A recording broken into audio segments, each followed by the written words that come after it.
vamos a presentar el tema de subluxación cervical subaxial, ¿sí? Vamos a enfocarnos principalmente en aquellas lesiones que son unilaterales, pero vamos a hacer una revisión de la evidencia que hay hasta el momento acerca de las opciones terapéuticas y a una revisión corta del tema. Posterior, como dijo el doctor Carlos Ruiz, vamos a iniciar primero con un caso clínico, vamos a esperar que el público participe ampliamente respecto a sus opiniones en cómo abordarían el manejo del paciente que les voy a presentar y al final pues damos unas conclusiones. Muy bien, entonces el caso clínico es un paciente de 54 años, un paciente que tiene una caída de un segundo piso y cae sobre la región cervical. Posterior a esto, el paciente presenta consulta con dolor, hipoestesia y parece al territorio S5, izquierdo. En el servicio de urgencias se le hace una tomografía de columna cervical simple y esta es la tomografía. Me gustaría preguntarle a mis compañeros de primer año qué observan en esta tomografía, en esta y en esta otra, ¿sí? ¿Qué observan o qué opinión tienen al respecto? Buenos días a todos.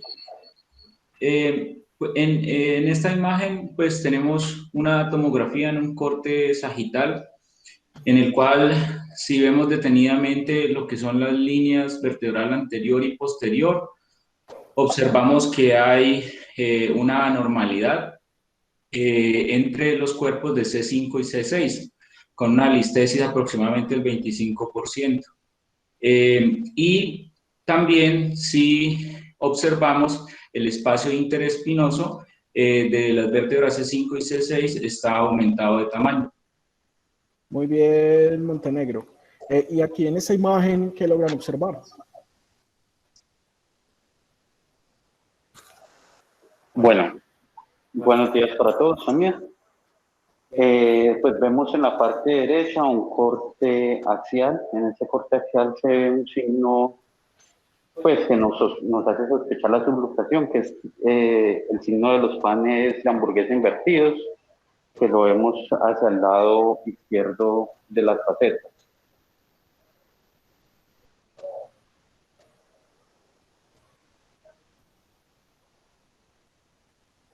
A ver, yo como soy muy elemental en los estudios radiológicos, perdón por la interrupción, a ver, quiero ver cuáles son los panes de hamburguesa invertidos.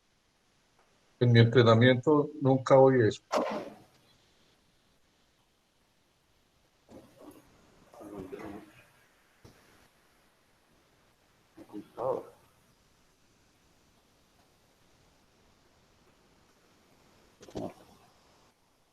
Pues en esta parte de aquí vemos el signo de los panes de hamburguesa que están normales. Aquí en esta parte se ve como uno va hacia arriba y el otro va hacia abajo. Pues.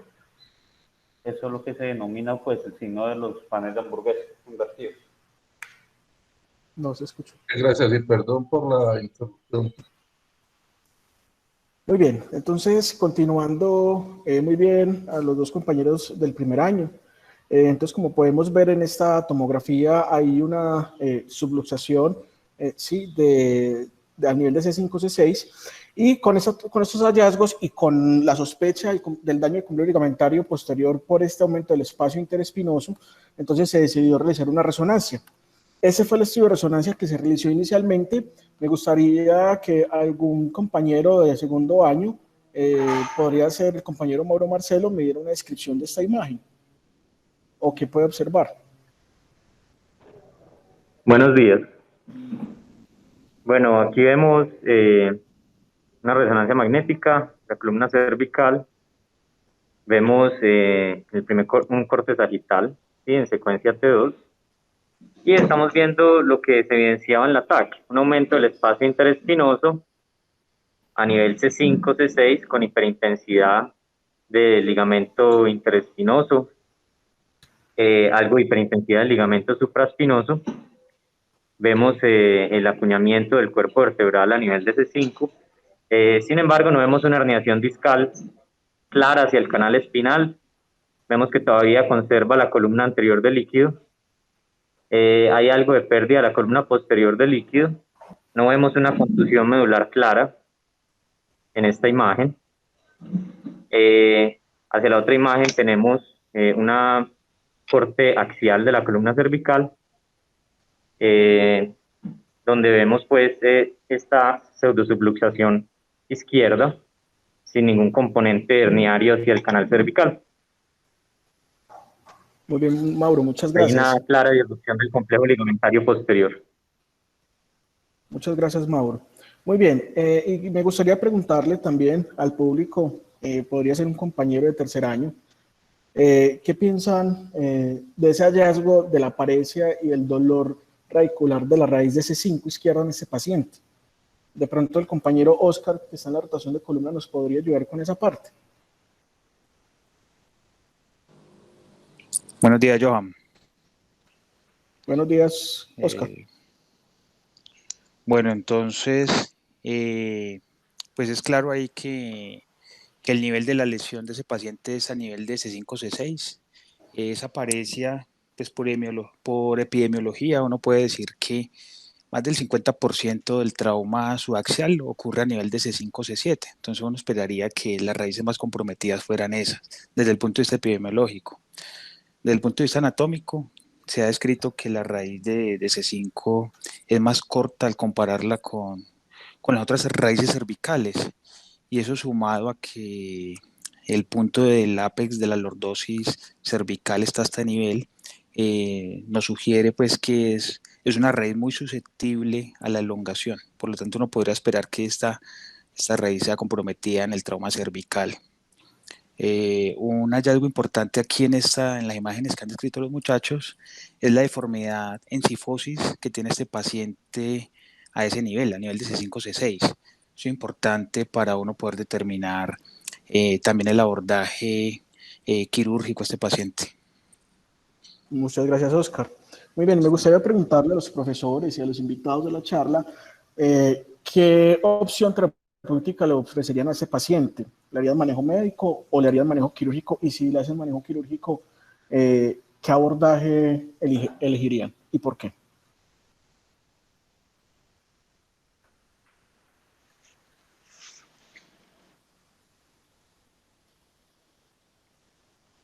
Si quieren yo puedo comentar. Adelante. Bueno, claro, es un caso interesante de los que normalmente es dentro de lo más frecuente que vemos en lesiones traumáticas en gente joven. Son lesiones que tienen un mecanismo de flexión, como podemos ver, porque hay una distracción de los elementos posteriores en la resonancia. Hay un momento de rotación, porque vimos que había esa subluxación de 25%, que en una radiografía simple hace pensar, aunque uno no pueda ver bien los macizos articulares, que lo más probable es que la lesión sea unilateral, porque cuando las luxaciones facetarias son bilaterales, la listesis, el desplazamiento suele ser mayor. Un paciente que puede tener o no un compromiso radicular también va a ser habitualmente unilateral. Me parece que el enfrentamiento diagnóstico que se ha hecho está muy bien, una radiografía simple, que el método de imágenes inicial en todo trauma, ¿ya? Para poder evaluar y pesquisar estas lesiones. Un escáner como primera línea en el servicio de urgencia porque es de fácil acceso y nos permite ver el compromiso óseo y ver los rasgos de fracturas que algunas veces se pueden ver asociadas. Podemos confirmar que la luxación está subluxación porque no está enganchada la faceta, pero está a punto. O quizás se luxó y se casi redujo en el momento de la flexoextensión que tuvo probablemente. Se puede ver que no hay rasgos de fractura probablemente, se puede evaluar todos esos componentes y uno podría eventualmente decidir tratamiento solamente con el escáner. De hecho, el uso de la resonancia sigue siendo un elemento de diagnóstico controvertido. Mi opinión es que si uno tiene acceso a la resonancia, es mejor tenerla que no tenerla, pues hay elementos que se pueden evaluar que son muy importantes, como en este caso el compromiso del aparato ligamentario posterior. Vemos en el STIR que está puesto ahí que hay una lesión del ligamento amarillo, el ligamento interespinoso y también probablemente del ligamento nucal o supraespinoso posterior. ¿Ya? También eso nos habla de la potencial inestabilidad. Estamos viendo pacientes que están en el servicio de urgencia con un collar cervical, que ya han tenido el momento traumático y vienen, como yo digo y le digo a mis alumnos, vienen ordenados, vienen peinados, le han lavado la cara y uno no se hace la idea de la magnitud de la lesión que el paciente sufrió. Pero la resonancia nos demuestra que hubo una lesión ligamentaria, que el momento fue de flexión severo, probablemente que su barbilla tocó en el tórax o violento que permitió que produjo la lesión ligamentaria posterior. Y además la resonancia es bastante importante, nosotros le damos importancia a evaluar la presencia de hernias traumáticas porque es una fuente de compresión en la zona preforaminal habitualmente y que también nos orienta a la vía de abordaje. En relación al tratamiento los dejo a ustedes y ahí puedo comentar un poco qué es lo que se hizo.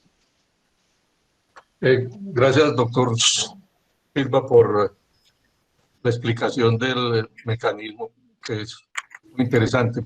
Pero yo quiero enfatizar la importancia que tienen estas presentaciones con casos clínicos, por la enseñanza que, diferente a los especializados o especialistas en neurocirugía, así sea en entrenamiento, es la educación que se le puede dar a los médicos que están en los servicios de urgencias y en Colombia, especialmente en los que están en áreas rurales, donde tienen no acceso a las escanografías, sino que tienen acceso a rayos X simples y de mala calidad, pero en la que los neurocirujanos podemos recomendar una conducta inicial, la remisión o salir de las dudas que se puedan presentar. Yo recuerdo muy bien el caso de un paciente que tenía una luxación atlantoaxial, se le tomaron las radiografías,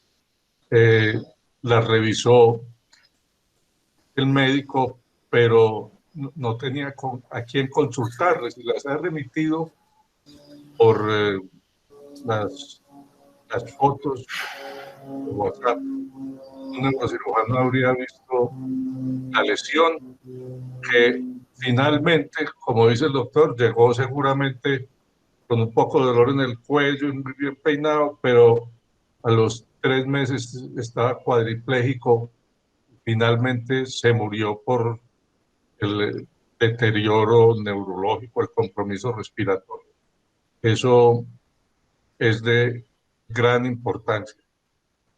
Puede que el médico no vea las hamburguesas invertidas y demás, pero se demuestra la luxación o la fractura que tiene riesgo, es muy importante.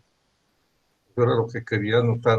Hay que poner énfasis en los aspectos en los que los médicos que están en servicios de urgencias y demás puedan alimentarse de estas reuniones. Muchas gracias. Muchas gracias, doctor Cavi. Muchas gracias, doctor Silva. Muy bien, con esas intervenciones, entonces vamos adelante. Doctor Silva, quisiera hacerle una pregunta. Con el abordaje inicial de este paciente, ¿usted considera que el paciente debe ser traccionado o le parece que la tracción no tiene cabida en este caso? ¿La hace ya en cirugía, si esa es la decisión tomada con el paciente? En general nosotros siempre partimos con una tracción, pero lo hacemos una tracción en pabellón, ¿ya? Con el paciente anestesiado y relajado y con control radioscópico permanente. Se puede hacer, yo sé que algunas veces los libros dicen que uno debe hacer la tracción vigil, pero lo hemos hecho y la verdad que sobre todo cuando han pasado muchas horas de la fractura y la faceta está luxada, sobre todo en hombres que tienen musculatura muy fuerte, en general es difícil reducirla solamente con tracción axial. Nuestra experiencia es que hacemos la reducción intraoperatoria con el paciente anestesiado. Tenemos la resonancia en la mano, sabemos que no hay una lesión ligamentaria global. La contraindicación, ¿no es cierto?, para una tracción es tener una lesión ligamentaria completa porque está muy inestable. Habitualmente esas se reducen con mucha facilidad y con manipulación de la cabeza, solamente por el operador. Pero una lesión así, que es una luxación unifacetaria, probablemente que tiene toda la musculatura y los ligamentos de la cápsula contralateral, si lleva muchas horas puede ser difícil la reducción solo con tracción. Así que entramos directo a pabellón y hacemos el intento con el paciente anestesiado. Esto fue un camino porque esto es algo de que uno se va haciendo la experiencia en el tiempo. Al principio hacíamos la reducción con el paciente vigil y casi nunca lo lográbamos. Después lo llevábamos a pabellón, le daban un poco de benzodiazepinas con el paciente vigil y tampoco lo lográbamos, y una vez que tuvimos más confianza, hacíamos las reducciones con el paciente anestesiado, que es la recomendación en general de la gente que tiene mucha experiencia, y hay otros que hacen maniobras. Después uno puede hacer maniobras, tracción, la maniobra para desenganchar la articular y reducirla. En general, cuando tenemos tracción axial, siempre con tracción axial, uno puede hacer la maniobra de reducción con bastante seguridad, porque al traccionar los elementos, por ejemplo, si hay alguna protrusión o hernia traumática, en general no va a comprimir el canal, sino que está trabajando en sentido rotatorio y no tiene mayor riesgo neurológico. Y cuando no podemos hacer la reducción con el paciente anestesiado, lo hacemos de vía directa. Y ahí en este caso hay dos opciones. Esto es un poco por escuela también. Cuando tenemos una luxación facetaria, la escuela europea en general recomienda ir por dónde está la luxación, ¿ya? Y sobre todo no teniendo una hernia traumática, como me parece en este caso, se va por vía posterior, se desengancha la faceta, se reduce y se hace una fijación posterior. Nosotros tenemos la escuela en general, somos más ir por la vía anterior, y estas las reducimos por anterior. Entramos, pues, hacemos una disectomía, ponemos los PIN y hacemos la reducción con los PIN y con Caspar, y en general no nos resulta difícil, ¿ya? Siempre con el paciente con tracción axial en general. Ahí hay diferencias un poco en los resultados, ¿eh? Cuando estos son resultados que en general tienen que ver si uno tiene o no tiene la resonancia, y es bien variable, pero habitualmente cuando se hace una reducción posterior, en toda la casuística más clásica, sin resonancia nuclear magnética en la mano, las reducciones posteriores, aunque son mecánicamente mucho más estables en general, tienen un poco más de riesgo neurológico por estas hernias traumáticas y ocupaciones del canal que uno no ha visto porque no tiene una resonancia en la mano, versus los abordajes anteriores, que pueden ser la reducción más compleja. Es verdad, eso es la contraparte. En este caso específicamente, nosotros habríamos ido por una vía anterior, disectomía, reducción, reducción previa, si no lo hubiéramos logrado con reducción con el paciente sedado o anestesiado, disectomía y reducción in situ y fijación con una placa. Gracias, doctor. Joan, Buenos adelante. días. Buenos días, Joan. Espérate, primero voy a hacer una pregunta, Joan. Adelante, profe. Buenos días, doctor Silva. Gustavo Giraldo, de aquí también de la Universidad de Antioquia. Sabemos que tiene un servicio muy interesante en Chile. Inclusive hemos estado conversando de forma virtual en el trabajo que estamos haciendo de SINS con la gente de Argentina. Una pregunta para todos. ¿Qué tan importante les parece o qué tan importante es para ustedes aclarar la situación con las arterias vertebrales en este tipo de casos? Y si usan monitoreo neurofisiológico intraoperatorio para, digamos, disminuir el riesgo de lesión neurológica durante la reducción.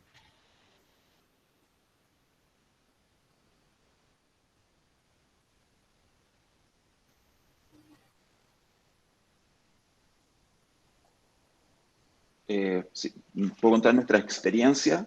En general, nosotros no utilizamos monitoreo neurofisiológico intraoperatorio porque habitualmente estos pacientes son en un setting de urgencia y la disponibilidad de monitoreo a las 2 de la mañana o así es complicado, es más difícil, sobre todo las reducciones. En general, si el paciente es programado, bueno, claro, y está indemne, en general utilizamos un monitoreo electrofisiológico, pero le agrega bastante más tiempo a la cirugía. Desde el punto de vista médico-legal, en Chile por lo menos, no hay un standard of care para estas lesiones traumáticas que requieran del uso de monitoreo neurofisiológico, pero es algo que se está instalando en la conversación. En muchas partes de Estados Unidos, no en todos los estados, para ello es un standard of care y lo utilizan, pero depende mucho de la disponibilidad. Ahora, si el paciente tiene algún grado de compromiso neurológico, una lesión parcial medular o tiene compromiso radicular, en general prima un poco el principio del actuar precozmente para dar las mejores condiciones de recuperación neurológica sobre el entecer una cirugía y pedir el monitoreo. Pero claro, esas son un poco las condiciones. En general, la experiencia de escuchar a grandes profesores que se dedican exclusivamente a es que si uno hace una tracción suave y alinea todos los elementos óseos, articulares, y hace las maniobras de reducción, en general, la incidencia de lesiones neurológicas iatrogénicas durante la reducción mínima.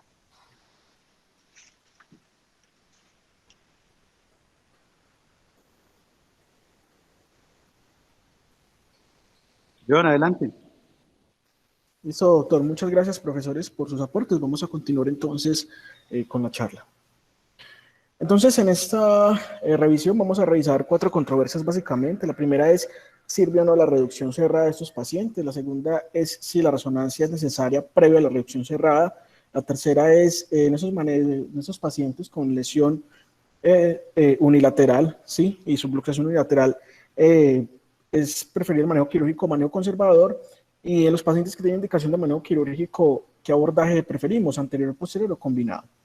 Muy bien, entonces, para empezar, podemos definir que los pacientes con subluxación son aquellos pacientes que tienen un desplazamiento de las articulaciones facetarias mayor del 25%. Ese desplazamiento se puede medir como la distancia que hay entre el borde inferior posterior de la vértebra superior y el borde superior de la vértebra inferior sobre la longitud del cuerpo vertebral, esa razón por 100, ¿sí?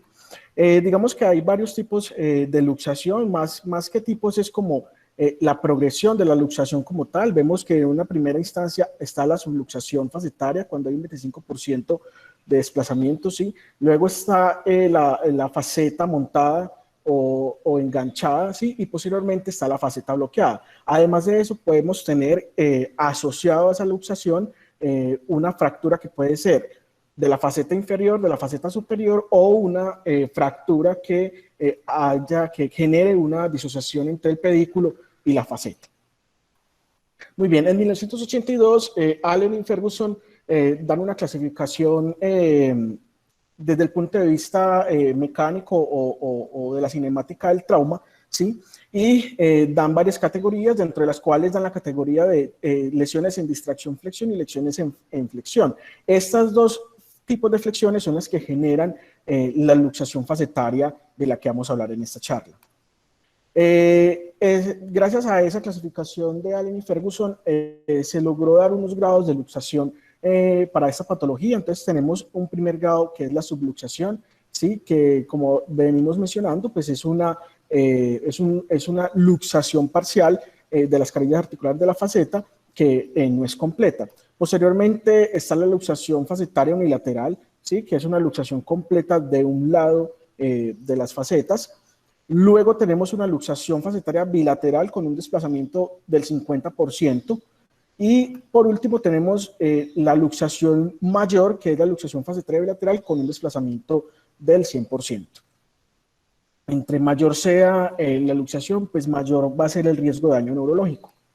Epidemiológicamente hablando, tenemos que la incidencia de esta patología anual es de 100 por cada 100.000 habitantes año, representa aproximadamente un 75% de las luxaciones en la columna y da cuenta del 5 al 10% de todas las lesiones de columna cervical. Hay que tener en cuenta, y más para esta charla, que las lesiones unilaterales y que son mínimamente desplazadas ocurren en menos del 5% de las lesiones.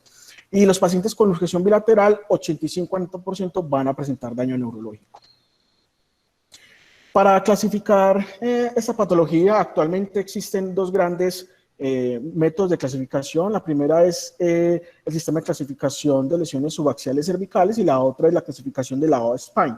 Esta primera clasificación de lesiones subaxiales lo que nos permite es generar un puntaje para determinar si un paciente es candidato o no a manejo quirúrgico, y vemos cómo desde el punto de vista morfológico, cuando hay traslación, que es el caso de esta charla, ya tenemos 4 puntos, o sea que ya un manejo conservador no está indicado, sino que es indeterminado. Ahora, hay que ver otros parámetros como la integridad del complejo ligamentario posterior, si hay o no lesión neurológica, ya sea mielopática o radiculopática, y con eso definir el manejo quirúrgico a estos pacientes.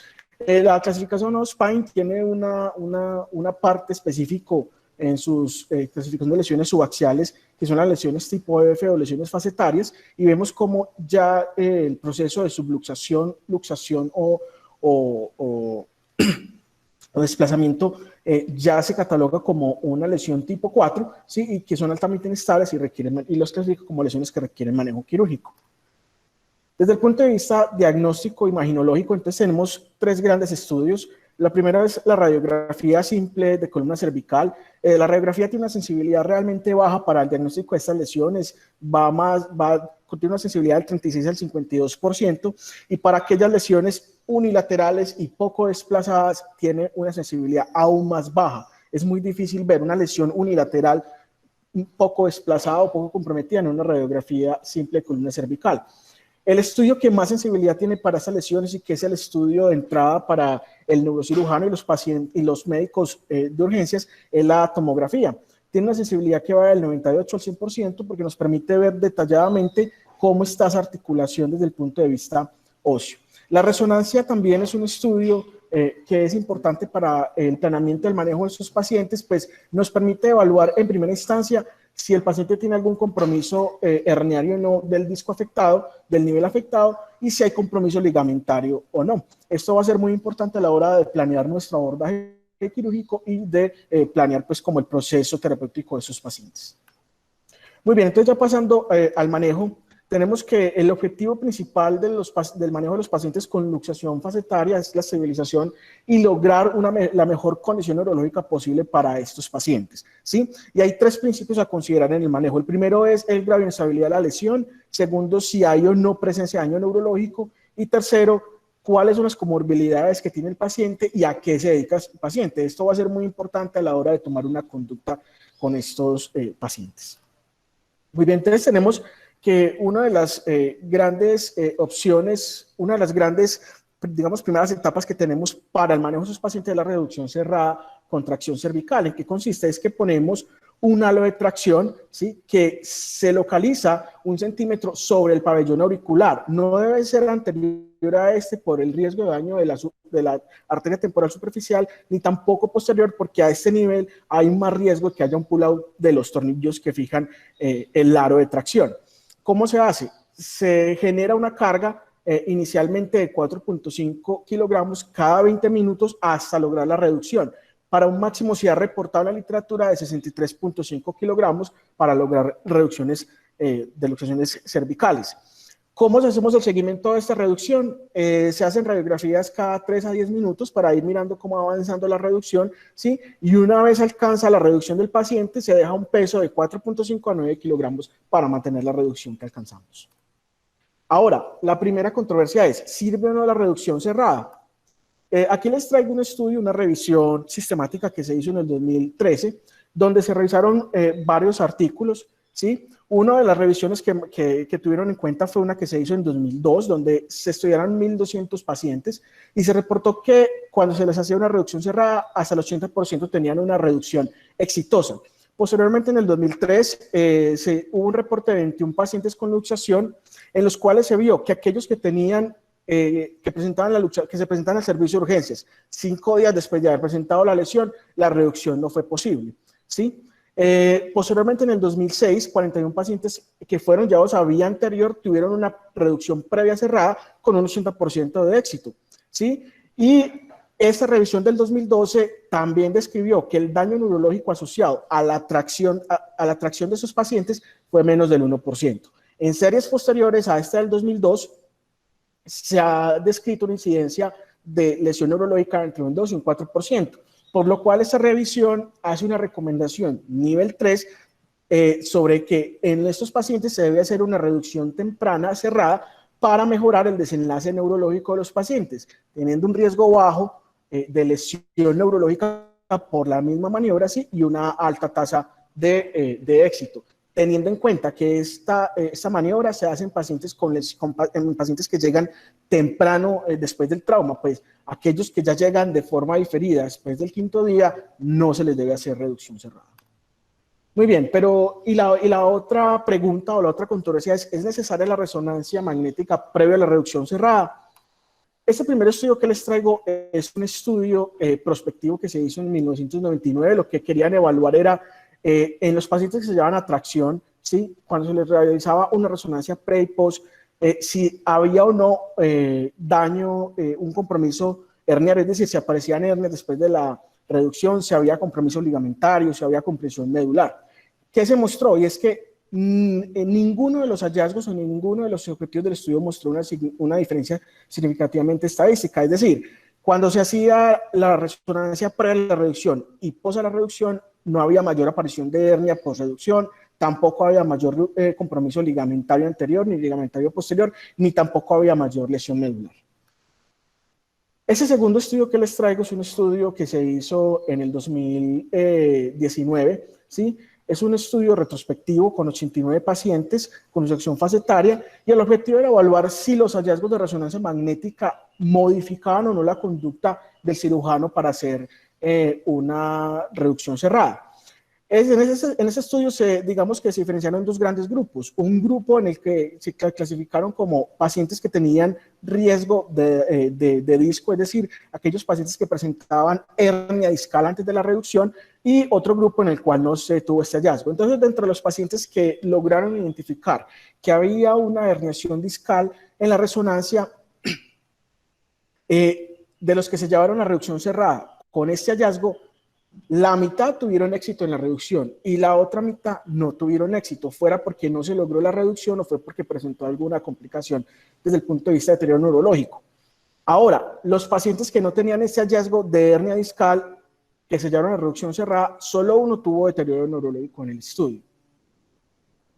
Entonces, esto nos lleva a concluir que si bien han recomendado que la resonancia, que los pacientes pueden ser llevados a una reducción cerrada, sin necesidad de resonancia, cuando el paciente está consciente, porque puede manifestar o no, mientras se le hace el proceso, si tiene alguna manifestación neurológica, lo que, digamos, uno recomienda es que es necesario, si se tiene disponible el estudio, hacer la resonancia para identificar a aquellos pacientes que tienen riesgo de hernia discal, que estos sí pueden presentar o falla de la reducción o daño neurológico. Muy bien, dentro del punto de vista del manejo conservador hay dos opciones básicamente. La primera es llevar los pacientes o tratar los pacientes con collar cervical, ¿sí? O con un halo de tracción permanente. Ahora, el manejo quirúrgico está encaminado, tiene tres grandes abordajes. El primero es un abordaje interior, donde se puede hacer una función con caja intersomática y una fijación con placa, ¿sí? El segundo es un abordaje posterior con tornillos hacia masas laterales, y el tercero es un abordaje combinado. Vamos entonces, en primera instancia, a resolver esa primera controversia, y es que se prefieren esos pacientes con luxación unilateral, ¿sí? Si el paciente es candidato a manejo conservador o siempre hay que hacer manejo quirúrgico. Entonces, este primer estudio que les traigo es un estudio del 2007, ¿sí? Donde se hizo un estudio retrospectivo con 90 pacientes, 18 pacientes fueron llevados a manejo médico y 72 pacientes fueron llevados a manejo quirúrgico, y lo que se analizó fue cómo era el dolor y la calidad de vida medida por una escala de discapacidad a los 18 meses, antes de los 18 meses y después de los 18 meses, haciendo un ajuste de otras variables como el género, las comorbilidades y el mecanismo de lesión. ¿Qué se encontró en ese estudio? Que si bien en la mayoría no hubo unas diferencias significativas entre los pacientes llevados a manejo médico y a manejo quirúrgico, sí hubo una diferencia en aquellos pacientes para esta escala, la SF36, después de los 18 meses. Entonces, ¿qué concluyeron? Y es que si bien al principio el manejo médico, el manejo quirúrgico puede ser parecido en los pacientes que tienen lesiones unilaterales, a largo tiempo estos pacientes pueden tener mayor discapacidad por mayor dolor o inclusive desarrollar algún compromiso neurológico desde el punto de vista radicular. Este otro estudio que les traigo es un estudio del 2014, ¿sí? Donde se comparó la efectividad del abordaje del manejo quirúrgico versus el manejo conservador, también en pacientes con lesiones unilaterales poco desplazadas o subluxadas. Fue un estudio retrospectivo con 25 pacientes y se quisieron, digamos, determinar cuáles eran los factores de riesgo para que estos pacientes que se hallaban a manejo conservador tuvieran alguna falla pues, del tratamiento. Entonces, lo que se vio es que los pacientes que fueron llevados a manejo quirúrgico, ¿sí?, tuvieron menos fallas de fusión que los pacientes llevados a manejo conservador, y que los pacientes más jóvenes tenían una mayor tasa de fallo en la fusión con el manejo conservador que los pacientes más ancianos. Entonces, este estudio también nos concluye que el manejo quirúrgico es superior al manejo conservador, siendo este hallazgo más fuerte en aquellos pacientes que son jóvenes. Muy bien, y esta revisión sistemática es una revisión del 2010, ¿sí?, donde también se comparó el manejo quirúrgico versus el manejo conservador. Fue una revisión que tuvo en cuenta 6 estudios, todos retrospectivos, para un total de 176 pacientes, y analizaron 3 desenlaces principales. El primero es si había alguna falla del tratamiento. Lo que mostró es que el 80% de los pacientes que fueron llevados al manejo conservador tenían falla en el manejo, tenían falla en el tratamiento, ¿sí?, que el deterioro neurológico fue mayor en aquellos pacientes que tenían el manejo conservador, y que el dolor en el tiempo era mayor en aquellos pacientes que tenían el manejo conservador. Entonces, este estudio también concluyó que es una revisión sistemática, que el manejo quirúrgico de los pacientes con lesiones unilaterales, ¿sí?, es superior al manejo conservador.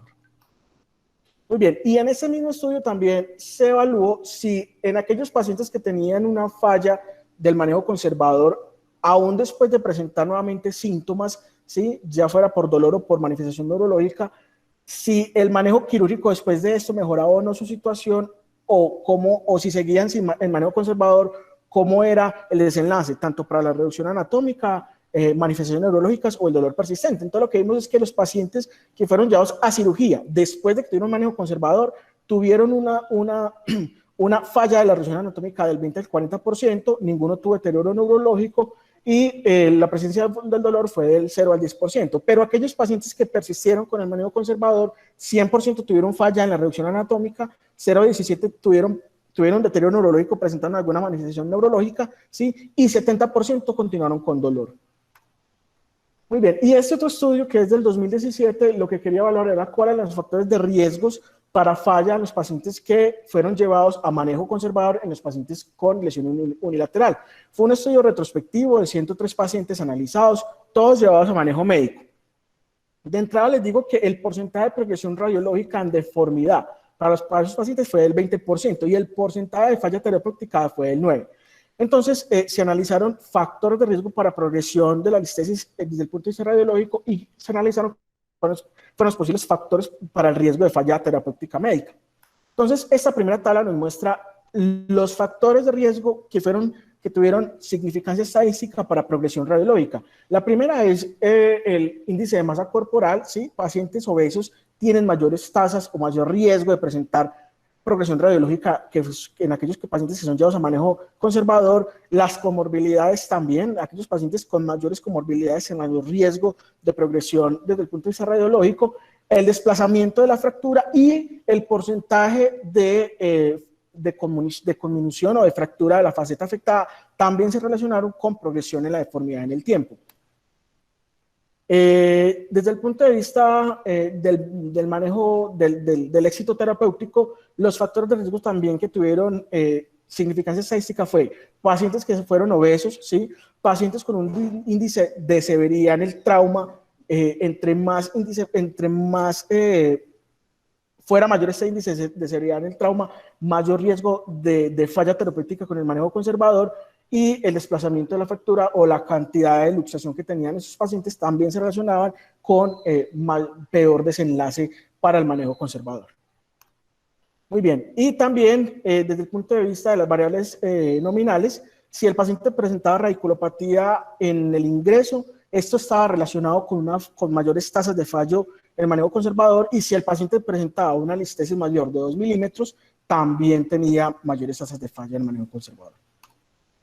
Muy bien, entonces digamos que con esos estudios lo que vemos es que el manejo quirúrgico es superior al manejo conservador en los pacientes que tienen luxación facetal unilateral, porque los que tienen luxación bilateral de entrada son quirúrgicos. La controversia en aquellos pacientes que tenían una luxación, una subluxación unilateral o una lesión unilateral poco desplazada y vemos que se benefician más del manejo quirúrgico que del manejo conservador.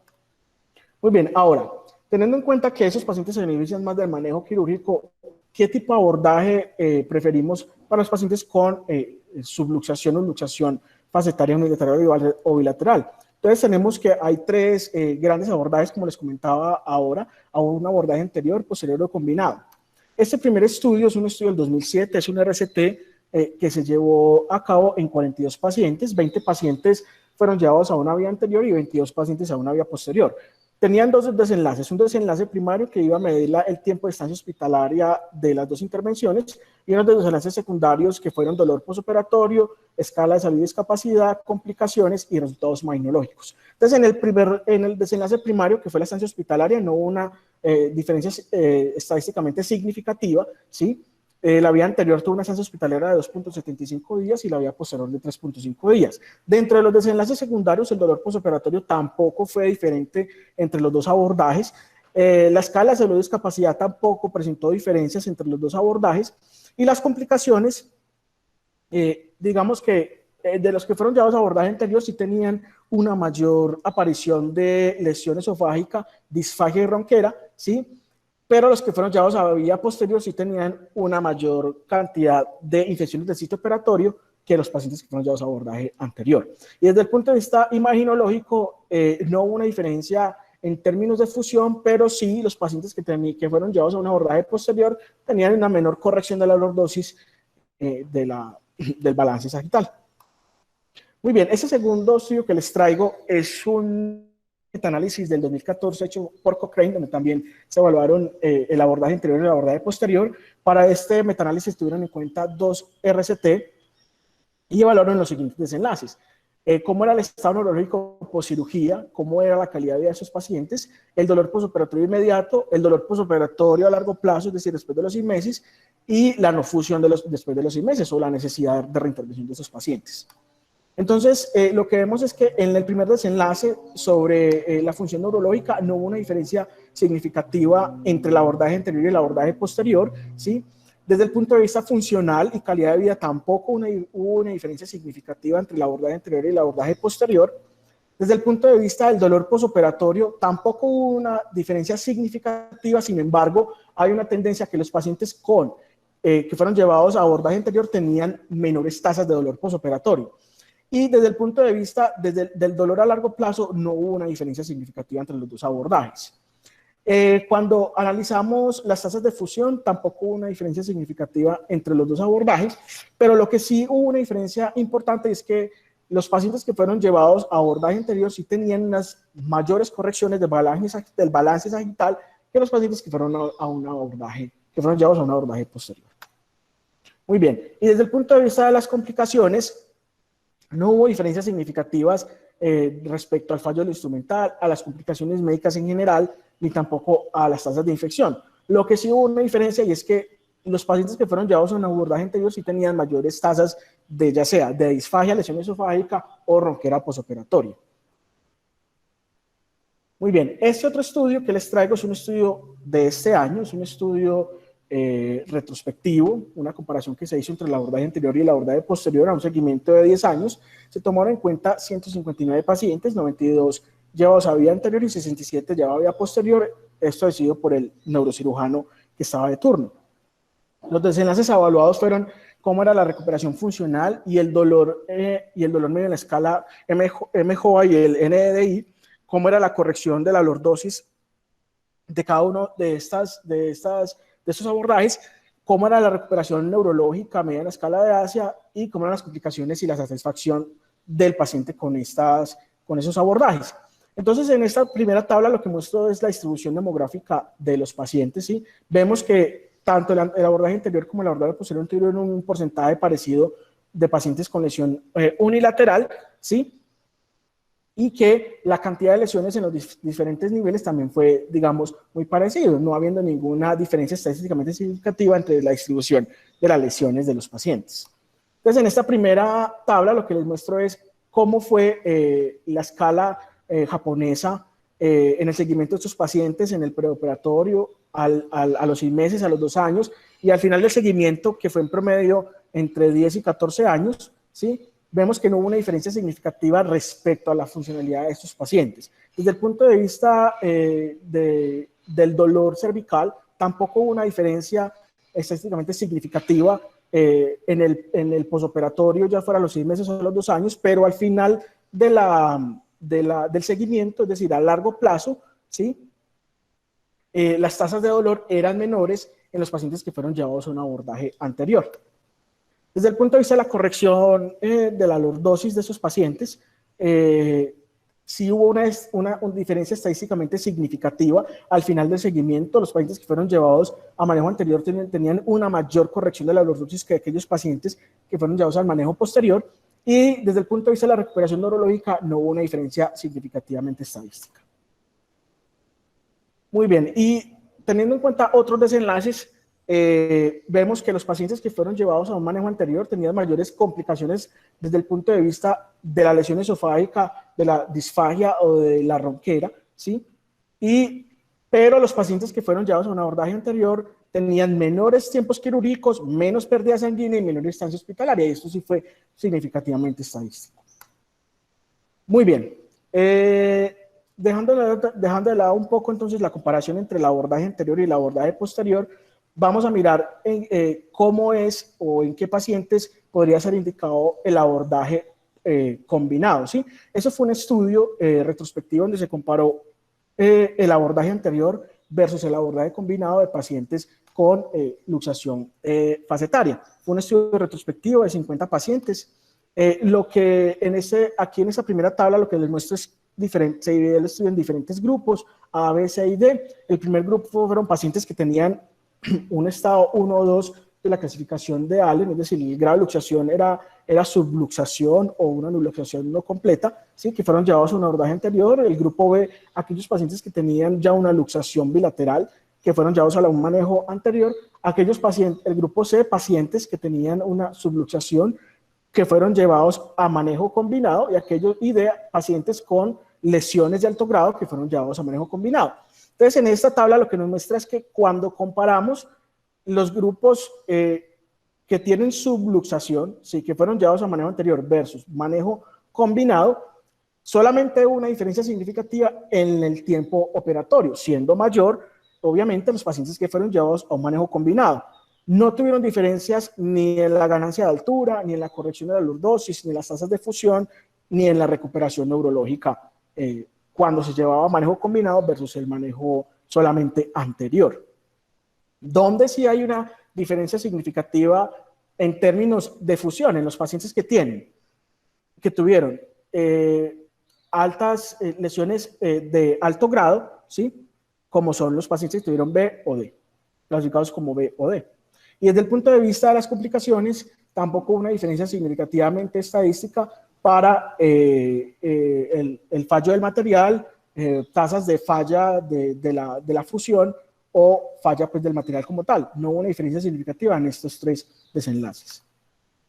Muy bien, este otro estudio que les traigo, creo que es el último, es un metaanálisis que se hizo este año, ¿sí? De la OSPAN, donde se tuvieron en cuenta unos estudios retrospectivos. Teniendo en cuenta pues, que el abordaje anterior tiene como algunas ventajas sobre el abordaje posterior, lo que querían analizar era si el abordaje anterior solo era suficiente para el manejo de estos pacientes. Entonces, el objetivo primario fue cuál fue la tasa de fusión de los pacientes, es decir, cuánto era la necesidad de revisión del material de esos pacientes a futuro, y los objetivos secundarios era si había nuevo déficit neurológico con el abordaje anterior, si había mayores tasas de infección o si había aparición de otras complicaciones.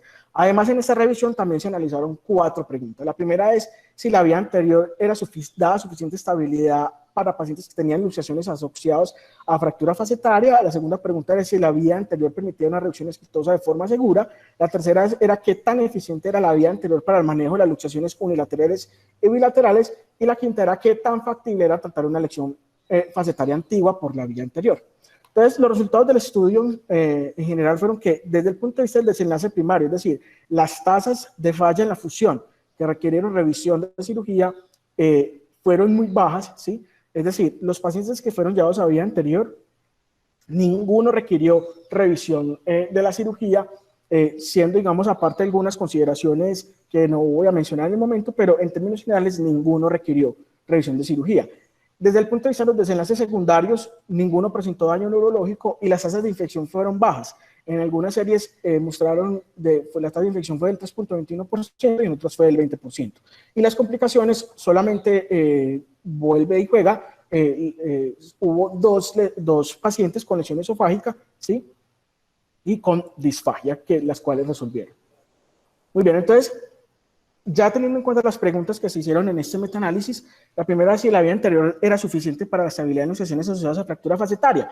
Para esto tomaron en cuenta 5 cohortes estudiadas con 71 sujetos. La tasa de falla en la fusión fue del 0.1%, ¿sí?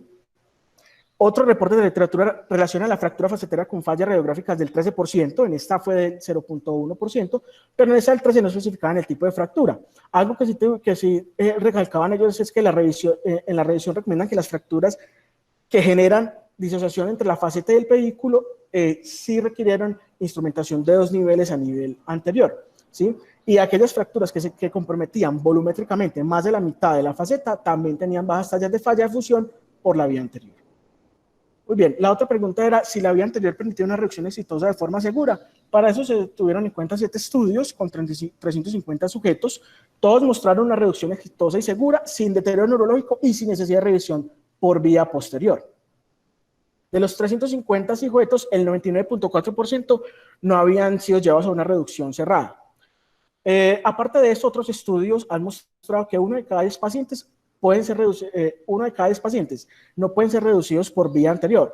¿Cuáles son las razones para esto? Que hayan tenido una fractura conminuta de la faceta, una fractura con disociación del pedículo o faceta, o que el paciente tenga espondilitis anquilosante. Y las posibles soluciones que plantean en este artículo para estos problemas es que haya una descompresión más amplia que incluya el ligamento longitudinal posterior y una ampliación de las articulaciones subvertebrales. Las otras 2 preguntas que se hicieron en el metaanálisis fue ¿qué tan eficiente era la vía anterior para el manejo de las lesiones unilaterales y bilaterales?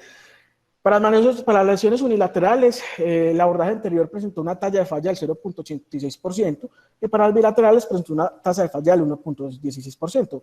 Tasas de falla muy bajas. ¿Y qué tan factible era tratar una lesión facetaria antigua? Analizaron para esto un estudio con 52 pacientes. La mayoría de pacientes presentaron una inestabilidad de los rayos X dinámicos en el seguimiento. Ellos planteaban que esto podría ser solucionado haciendo una corpectomía parcial con un buen soporte anterior. Esto podría generar una buena estabilidad de la función, sin embargo, esto no es concluyente. Ahora bien, para ir terminando, les traigo esta última revisión del tema. Es una revisión del 2016, donde les voy como a resumir las indicaciones y contraindicaciones de cada uno de los abordajes. Entonces, para la vía anterior, tenemos que indicaciones inventadas son que mejora la lordosis y genera menor dolor posoperatorio con un nivel 3 de evidencia, tiene menor tiempo quirúrgico, menor trauma quirúrgico y mejor descompresión neural, principalmente en aquellos pacientes con hernia de disco, y tiene menos tasas de infección y más tasa de fusión con un nivel de evidencia 2. Y esta vía está fuertemente indicada en aquellos pacientes que tienen hernia discal asociada. Y dentro de las desventajas o contraindicaciones relativas está que estos pacientes tienen mayores tasas de disfagia, lesión esofágica, dificultad para la reducción de las lesiones crónicas y la falla de la instrumentación con fracturas y tienen mayores tasas de falla de instrumentación con la fractura de los puntos terminales asociados, con un nivel de evidencia 3. Para la vía posterior, las indicaciones inventadas son que hay una reducción directa con fijación más fuerte del instrumental, con un nivel de evidencia 3, indicado en aquellos pacientes principalmente que tienen baja calidad ósea, ¿sí? Y las contraindicaciones y desventajas son que hay mayor riesgo de deterioro neurológico en los pacientes con compresión anterior, menor capacidad de restaurar la lordosis cervical, hay mayor riesgo de infección y mayor complicación en paciente inestable, porque hay que ponerlo en prono y pues esta posición en aquellos pacientes que tienen algún componente cardiovascular tiene mayor morbilidad.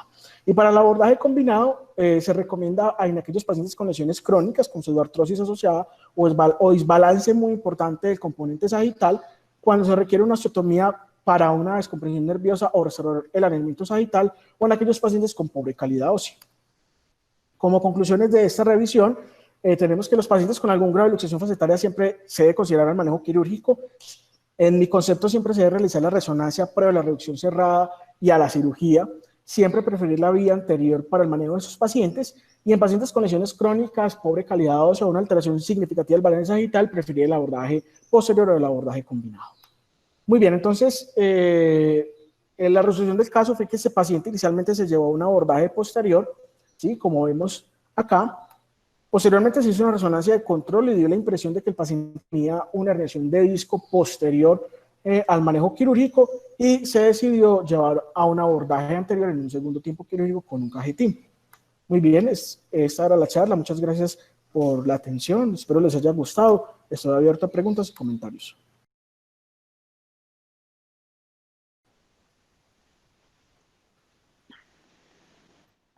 Joan, Gracias, Johan. Muy buena la charla.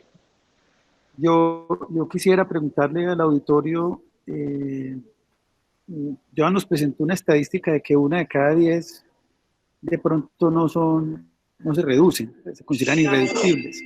Quisiera saber la experiencia del auditorio en ese sentido, o sea, que si más o menos se corresponde a este dato que nos entrega Joan y qué han hecho cuando han tenido la situación.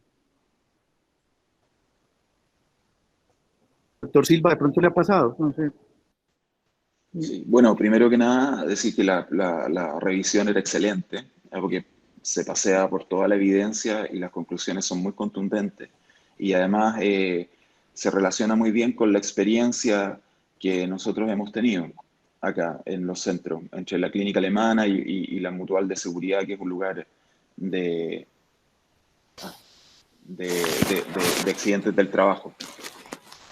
Tengo poca batería, me voy a cambiar de dispositivo en un minuto, por si acaso, por si salgo. En general, efectivamente, nosotros nuestra primera impresión es siempre hacer una reducción cerrada, como les comentaba, y de luego entrar por vía anterior. Y si eventualmente no hemos logrado la reducción cerrada, hacemos la reducción directa, pero por vía anterior. Es a lo que estamos más acostumbrados. También es efectivamente lo que nos genera menos complicaciones. La disfagia, en realidad, la disfagia grave es una complicación, pero la mayoría de los pacientes tienen disfagia leve, entonces la verdad que yo no la considero como una complicación así como efectiva. Y las lesiones perforantes esofágicas, afortunadamente, en la experiencia del grupo y del equipo no hemos tenido, que obviamente da bastante temor tener una lesión de ese tipo. Y estoy plenamente de acuerdo con lo que se planteó en la charla. En relación a en qué pacientes, recuerdo un paciente en los últimos 10 años que tenía una luxación facetaria bilateral sin compromiso neurológico, porque tuvo además una fractura del arco posterior de la vértebra. Creo que era una fractura de C5 o de C4, y al ampliarse el canal, porque se fracturó todo el arco posterior y se luxó todo el cuerpo hacia adelante, con las dos facetas luxadas además, como se amplió el canal, no tuvo compromiso neurológico. Nosotros, nuestra primera abordaje fue hacerlo por vía anterior, la pusimos en tracción, no logramos hacer una reducción cerrada, tratamos con una reducción con pocos pesos, porque era una lesión evidentemente muy inestable. Hicimos la disectomía, tratamos de reducirla por adelante y no pudimos en el intraoperatorio, y fue una situación de bastante riesgo, pero lo que hicimos fue dar vuelta a la paciente con un collar cervical, ponerla boca abajo y hacer la reducción directa de la faceta, fijarla por detrás, luego dar la vuelta por adelante y abordar por adelante y colocar un injerto y una placa. Esa ha sido la lesión que en el momento no pudimos abordarla, y que, claro, si hubiéramos enfrentado a la paciente directamente por vía posterior, nos habríamos ahorrado un tiempo.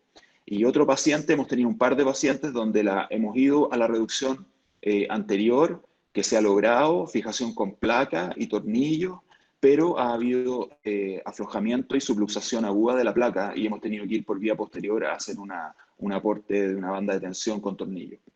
Esa es la experiencia.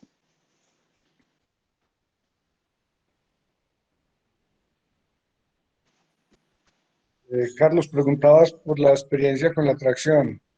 Cuando nosotros éramos residentes, pues a usted tocó también,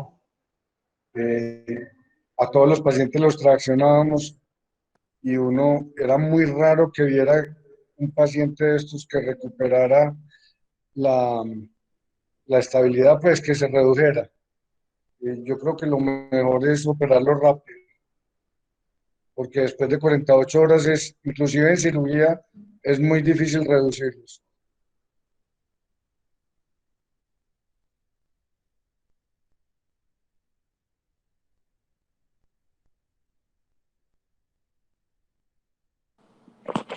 Recientemente tuvimos un caso, no sé si está conectado Rubén Ramírez, tuvimos un caso de un paciente y le hicimos varias manipulaciones por delante y ese paciente no se pudo reducir. Y a propósito de la pregunta que hizo ahorita el doctor Giraldo del uso de los potenciales evocados, en ese paciente no veíamos potenciales evocados y a mí me dio miedo, de varios me dio miedo y optamos por reducirlo por detrás y luego le pusimos un caño por delante. Me parece que esa podría ser una solución ante casos que cuando uno se daña por delante, eventualmente puede tener complicaciones neurológicas asociadas. Sí, profesor, yo recuerdo ese caso, era una paciente joven, incluso llevaba hasta menos de 24 horas del trauma, no, pues sí, se le hicieron las maniobras bajo sedación, relajación completa, perdón, bajo anestesia y relajación completa y no lo logramos, tuvimos que hacer la 360.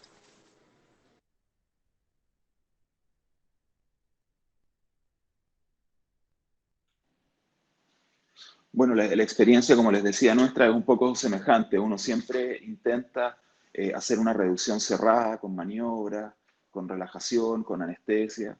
Y bueno, si no lo logra, la mayoría de las veces uno puede hacer una reducción por vía anterior abierta y, como les decía, son excepcionales los casos en que uno tiene que ir a posterior.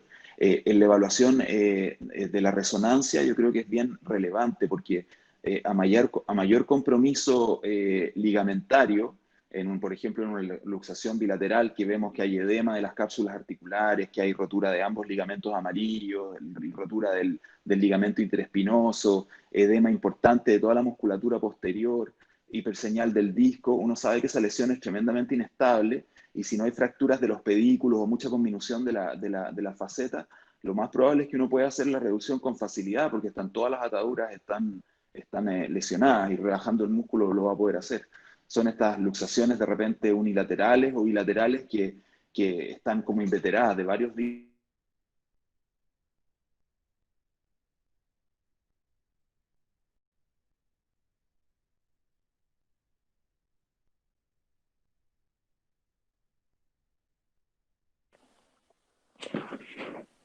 Bueno, en aras del tiempo, no sé quién más quiera aportar, pronto el doctor Romero, Carlos Rivera, el doctor Gustavo Giraldo. Carlos, yo quisiera hacer ahí varios comentarios. Primero felicitar a Johan, que creo que es una excelente revisión de la medicina basada en la evidencia. Es importante mirar los problemas médicos desde este perfil y así tener una amplia gama de análisis. Dos cosas, yo creo que esta patología de la subluxación es una patología muy amplia. Una cosa muy distinta es tener una subluxación, una luxación de un segmento en donde está incluida una fractura de la faceta, una fractura de la pars, a una cosa muy distinta cuando tenemos realmente un fenómeno articular puro, en donde lo que hay es un desplazamiento de una faceta sobre otra. Inclusive hay un desplazamiento, pero puede que no haya un bloqueo facetario, una luxación como tal. Entonces yo creo que hay una gama muy grande de patologías que de alguna forma cada una de ellas requiere un análisis muy particular. Respecto al uso de la resonancia, yo creo que sí es muy importante. Hoy en día cada vez la toma de decisiones en la columna lleva implícito el uso de una resonancia. Si este paciente hubiese tenido un compromiso del disco inicialmente, si el disco brillara, además del compromiso ligamentario posterior, yo me hubiera ido en el planeamiento quirúrgico con unos 360 grados de una vez. Pero el disco, por lo menos en la resonancia preoperatoria, no brillaba en el STIR, lo cual significaba de que no había compromiso discal importante. Es importante la clasificación que Johan dio al principio, en donde es muy diferente una luxación de un segmento asociado a una fractura facetaria y el abordaje terapéutico es muy distinto cuando se tiene ese desplazamiento de una vértebra sobre otra pero simplemente hay un problema ligamentario y articular, sin estar asociado a una fractura. Yo creería, Carlos, la experiencia que yo he tenido en no poder reducir la luxación o el bloqueo facetario unilateral, esa dificultad se me ha presentado es cuando intento hacerlo por vía anterior, que he tenido pacientes que no lo he podido reducir y me ha tocado fijarlos in situ, por así decirlo.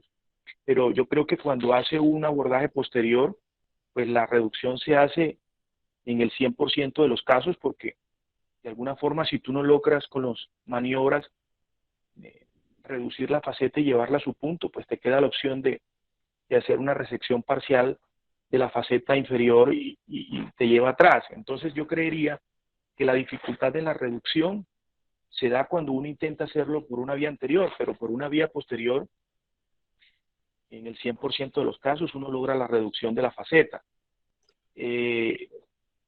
Yo creo que son pacientes en donde, vuelvo e insisto, una cosa diferente es cuando tenemos asociada una fractura de la faceta, una fractura del pedículo, una fractura de la pars, y el paciente está luxado, y otra cosa muy diferente es cuando tenemos una luxación facetaria pura, en el cual tenemos inclusive una gama tenemos el paciente que se desliza pero no está bloqueado, tenemos aquel paciente que la describen como que la punta de la faceta está en contacto con la punta de la otra faceta, y tenemos el tercer caso, que es cuando el paciente realmente hace un bloqueo facetario unilateral.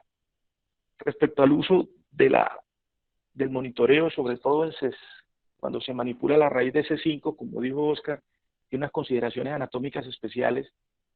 Creo que sí se hace importante el uso, sobre todo en este segmento en particular, y siempre que sea posible tenerlo, pero algunas veces por la necesidad de operar rápidamente el paciente uno no cuenta con esa opción. Me parece una entidad que tiene muchos factores a analizar, y creo que el tamaño de la solución que uno plantee también depende del tamaño del problema que exista. Si generalmente hay una fractura de la faceta, una fractura del pedículo, evidentemente es un paciente que probablemente requiera unos 360 grados. Pero si lo que hay solamente es una luxación, un compromiso ligamentario o de la cápsula articular facetaria, yo creo que la mejor solución sería la vía posterior.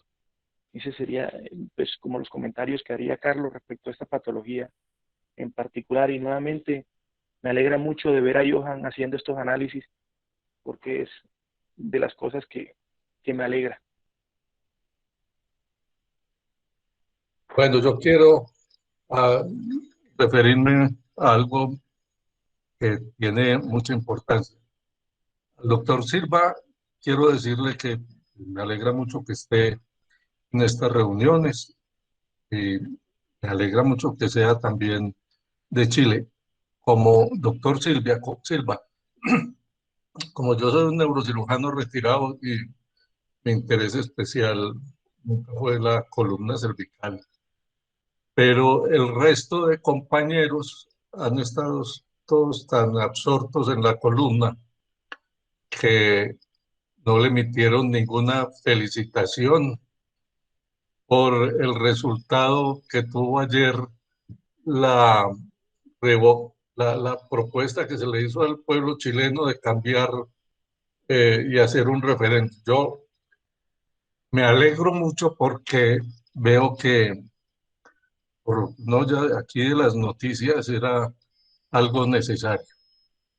Eso sí, me alegra muchísimo. Y obviamente, bueno, ya se le dijo a Johan que fue una presentación excelente, y muy importante la evaluación que hace de la presentación también del doctor Silva.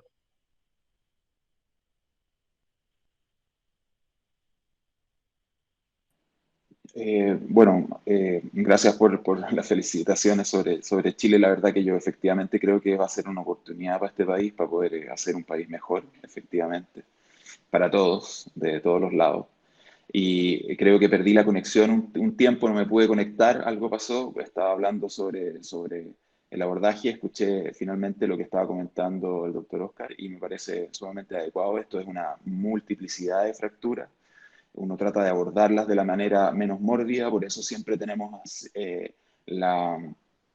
la primera intención de abordarlas por vía anterior porque estamos más familiarizados con ella, tiene menos complicaciones, menos infección, menos dolor postoperatorio, pero efectivamente en las fracturas inveteradas, en las lesiones que están enganchadas con fracturas, la vía posterior puede ser una vía que uno debería detenerse un minuto y pensar cuál va a ser la mejor opción para el paciente. Así que estoy de acuerdo. Excelentes charlas y muy buena la discusión.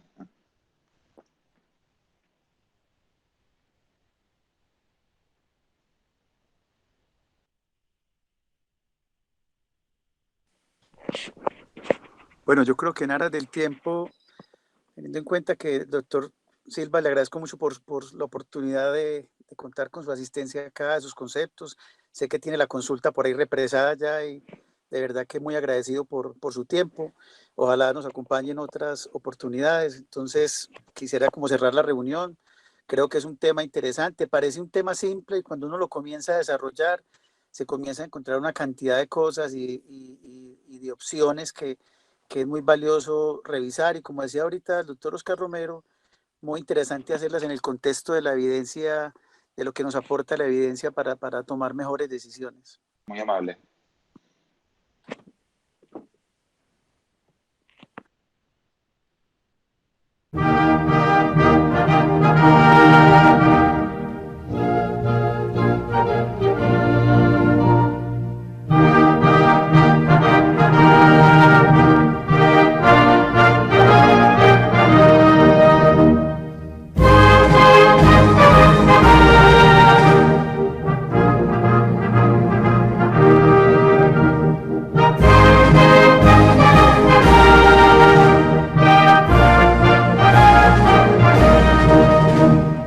Cantaremos entusiastas a nuestra universidad.